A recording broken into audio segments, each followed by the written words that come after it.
Hi, everyone. Nancy A. here from Professional Movement Solutions. Today, I want to talk about PNF patterns and a way that we can utilize these for our arms, for example. PNF, full sciencey, but stands for proprioceptive neuromuscular facilitation. It's a way to move where we stretch and strengthen at the same time. That's the short story, but it can be a very effective way for you to add again, flexibility and strengthening to your exercise program. We can do it with our legs. We'll do it with our arms today. And there's patterns.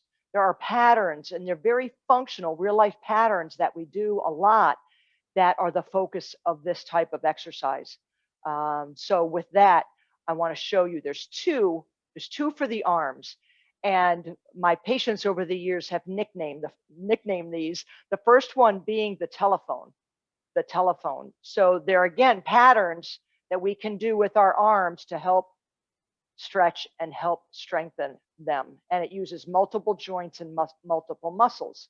So if I'm going to use my right arm here, what I do is I start with it out to the side. This is the telephone.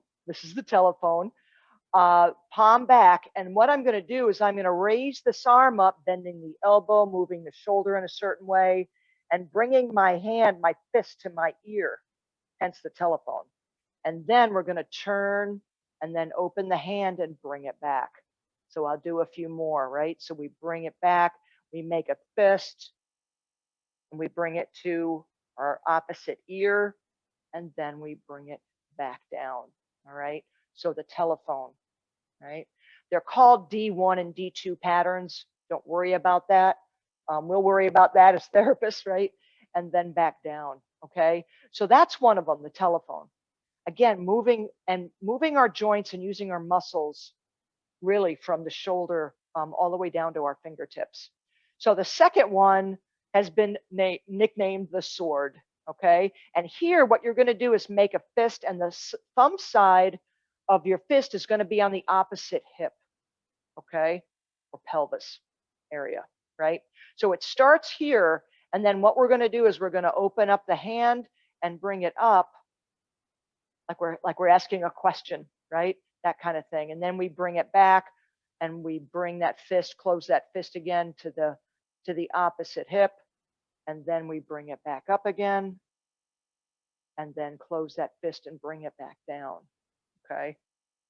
And then open the sword and then bring it back. Okay, so those are some ways that we can exercise our arms, shoulders, etc. With that.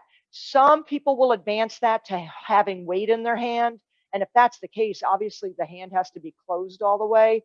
But I wouldn't even suggest that. I would just use, because gravity is your resistance here, and as you come up, right? So there's the telephone and then the sword. Okay, realize as your arm goes overhead, if you have any arthritic conditions in your shoulder, please use a comfortable range. Don't worry about how far you go, okay? Again, if there's those conditions present in your arms and shoulders, and certainly consult with your physician if you need to for that. But the PNFs are kind of an interesting way to incorporate real functional, real life motion into your exercise program. So if you give it a try, let me know how it goes, and please keep moving. Thanks.